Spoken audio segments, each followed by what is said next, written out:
नमस्कार, स्वागत है आप सभी लोगों का एक बार फिर से। दोस्तों, अगर आप अपनी लाइफ में कुछ नया सीखना चाहते हैं तो चैनल को सब्सक्राइब जरूर करिएगा।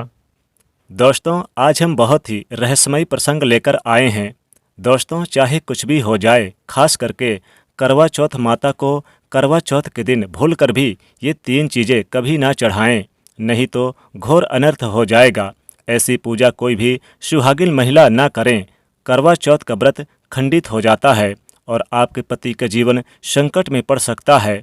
करवा चौथ माता को ये 3 चीज़ें भूलकर भी नहीं चढ़ानी चाहिए। इसके साथ ही साथ जानिए पूजा करने का शुभ मुहूर्त। दोस्तों, ये व्रत गौरी माँ से संबंधित है, इसीलिए सच्चे दिल से एक बार कमेंट में जय माता पार्वती जरूर लिखें। माता पार्वती के लिए एक लाइक और एक कमेंट तो बनता है। दोस्तों, अधिकतर औरतें करवा चौथ के दिन ऐसी गलतियां कर देती हैं जिसकी वजह से पति पत्नी को जिंदगी भर बड़ी से बड़ी मुसीबतों का सामना करना पड़ता है। माना जाता है कि करवा चौथ का व्रत कोई साधारण व्रत नहीं है। करवा चौथ के दिन एक गलती भी व्रतधारी के लिए बहुत भारी पड़ सकती है। वेद शास्त्रों में बताया जाता है कि खास करके चौथ के दिन चौथ माता को ये 3 चीज़ें कभी नहीं चढ़ानी चाहिए। इससे आपके पति पर कष्ट संकट आ सकते हैं और आपका व्रत भंग हो जाता है। दोस्तों, करवा चौथ का त्यौहार कार्तिक मास के शुक्ल पक्ष की चतुर्थी को मनाया जाता है। करवा चौथ का व्रत इस साल 2022 में 13 अक्टूबर के दिन यानी कि अक्टूबर के महीने में 13 अक्टूबर को मनाया जाएगा और इस दिन गुरुवार का दिन है और पूजा करने का शुभ मुहूर्त है शाम 6:01 से लेकर शाम 7:15 तक, जो कि पूजा का शुभ मुहूर्त रहेगा। इसी मुहूर्त में आपको पूजा पाठ करनी है और चांद निकलने का समय है रात्रि 8:19, जो कि इस बार चांद जल्दी ही निकलेगा। दोस्तों, सुहागिन औरतों को करवा चौथ का दिन का इंतजार बड़ी बेसब्री से रहता है। करवा चौथ पर सुहागिन महिलाएं अपने पति के लिए, अपने पति की लंबी आयु के लिए व्रत रखती हैं। करवा चौथ का पर्व भारत में ही नहीं बल्कि विदेशों में रहने वाली महिलाएं करवा चौथ का व्रत बड़े प्यार से निभाती हैं। करवा चौथ का व्रत बॉलीवुड की अभिनेत्रियां भी पूरे विधि विधान के साथ निभाती हैं। करवा चौथ का पर्व बहुत ही खूबसूरत पर्व माना गया है। इसे किस्मत वाली महिलाओं के लिए ही रख सकती हैं। ये पति पत्नी के जीवन में खुशी लाता है और प्यार को भी दोनों के बीच कई गुना अधिक बढ़ा देता है। यह व्रत पति की पत्नी के लिए रख सकता है, पति भी अपनी पत्नी के लिए रख सकता है। आइए अब जानते हैं करवा चौथ पर चौथ माता को ऐसी कौन सी 3 चीज़ें जो हमें नहीं चढ़ानी चाहिए, जिससे हमें पाप लगता है। खास करके करवा चौथ पर ऐसी पूजा भी किसी सुहागिन महिला को नहीं करनी चाहिए। और साथ ही साथ जान लेते हैं कि करवा चौथ का व्रत किसे नहीं रखना चाहिए। आइए जानते हैं। सबसे पहली बात, करवा चौथ सुहागिन महिलाओं या फिर जिनका रिश्ता तय हो गया तो वही स्त्रियां इस व्रत को रख सकती हैं। यदि इसके अलावा जो महिला पति से लड़ती झगड़ती हैं अर्थात नफरत करती हैं, उसे ये व्रत नहीं रखना चाहिए, क्योंकि यह त्यौहार प्यार का प्रतीक माना गया है, नफरत का नहीं। इसीलिए ये इस व्रत का यानी वही रखें जो अपने पति से बेइंतहा प्यार करती हैं।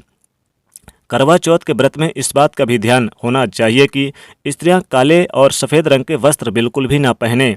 सफ़ेद रंग के विधवा होने का रूप माना गया है और काला रंग शनि का प्रतीक है, इसीलिए धार्मिक कार्यों में काले कपड़े नहीं पहनना चाहिए। दोस्तों, करवा चौथ का व्रत तब रखा जाता है जब तक चांद ना निकल आए, यानी कि जब तक चंद्रमा का दर्शन ना हो जाए।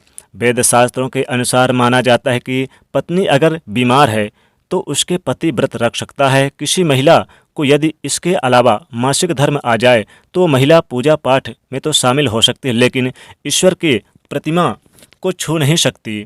वो अपने घर में किसी और सदस्य से पूजा करवा सकती है। आप चाहें तो अपने पति से भी पूजा पाठ करवा सकती हैं। ऐसे में आप कथा भजन भी सुन सकते हैं, लेकिन भगवान की मूर्ति को बिल्कुल भी न छुएं। आप व्रत का पालन वैसे ही करें जैसे आप हर साल करते आ रहे हैं, लेकिन भगवान की प्रतिमा को बिल्कुल भी न छुएं। मासिक धर्म में व्रत रखने की बिल्कुल भी मनाही नहीं है। आप व्रत रखें, बस पूजा का सामान ना छुएं और पूजा किसी और से करवा लें। इसके अलावा गर्भवती महिलाएं भी इस करवा चौथ के व्रत को रख सकती हैं, लेकिन डॉक्टर की राय अवश्य लेनी चाहिए। दोस्तों, पति की निशानी जो मंगलसूत्र उसे आप भी खरीदें या अपने पति से ले। दूसरी महिलाओं का मंगलसूत्र इस्तेमाल नहीं करना चाहिए, इससे आपके पति पर संकट आ सकते हैं। चौथ माता अर्थात माता पार्वती को प्रसन्न करने के लिए जितना ज़्यादा आपसे हो सके मांग में संपूर्ण सिंदूर भरना चाहिए। माता रानी को सिंदूर से सजी शबरी महिला बहुत अधिक सुंदर लगती है और देती हैं सौभाग्यशाली होने का वरदान, क्योंकि सिंदूर और मंगलसूत्र माँ पार्वती से संबंधित है। कम से कम करवा चौथ पर मांग और मंगलसूत्र जरूर पहनें। मांग को भरकर रखें सिंदूर से और भरपूर मात्रा में भरें, और मंगलसूत्र गले में हर हाल में होना चाहिए। दोस्तों, करवा चौथ पर लाल और पीले रंग के कपड़े पहनना बहुत ही शुभ और श्रेष्ठ माना गया है। इससे चौथ माता बहुत ही प्रसन्न होती हैं और देती हैं वरदान। वहीं आप हरा, पीला, गुलाबी या लाल यानी कि मेहरून कलर का या फिर आप ऐसा रंग भी पहन सकते हैं। साथ ही साथ भगवा रंग बहुत ही शुभ और मंगलकारी माना जाता है। दोस्तों, वहीं अगर आपके पास शादी का पुराना जोड़ा रखा है तो ये तो बहुत ही ज़्यादा शुभ माना गया है। आप इसे भी पहन सकते हैं या किसी भी मार्केट से नया जोड़ा ला सकते हैं।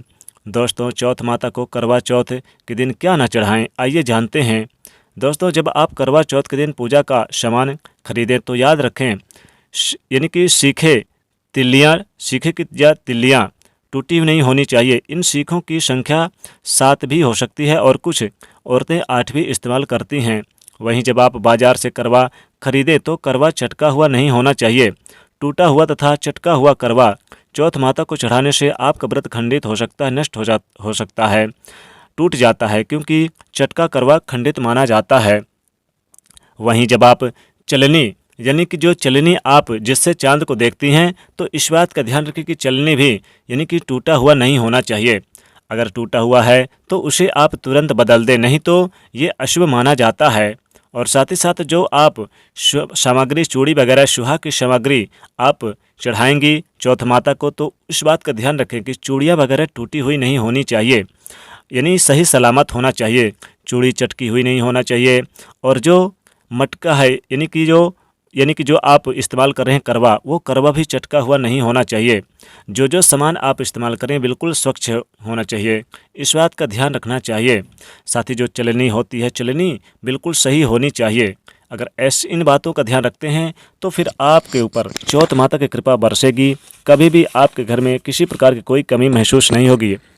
चौथ माता यानी कि माता पार्वती प्रसन्न हो जाएंगी, भगवान शिव प्रसन्न हो जाएंगे, गणेश भगवान प्रसन्न हो जाएंगे। दोस्तों, करवा चौथ के दिन आप चाहें तो मीठे फल भी खा सकते हैं।